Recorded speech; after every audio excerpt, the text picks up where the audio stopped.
بسم اللہ الرحمن الرحیم۔ خطبات امیر المومنین امام علی علیہ السلام، نہج البلاغہ، خطبہ نمبر 76۔ امیر المومنین امام علی علیہ السلام کے دعائیہ کلمات۔ اے اللہ، تو ان چیزوں کو بخش دے جنہیں تو مجھ سے زیادہ جانتا ہے۔ اگر میں گناہ کی طرف پلٹوں تو اپنی مغفرت کے ساتھ پلٹ۔ بار الہا، جس عمل خیر کے بجا لانے کا میں نے اپنے آپ سے وعدہ کیا تھا مگر تو نے اسے پورا ہوتے ہوئے نہ پایا، اسے بھی بخش دے۔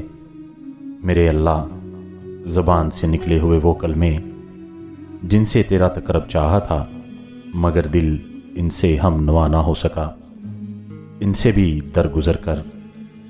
پروردگارا، تو آنکھوں کے تنزیہ اشاروں اور نا شائستہ کلموں اور دل کی بری خواہشوں اور زبان کی ہرزہ سرائیوں کو معاف کر دے۔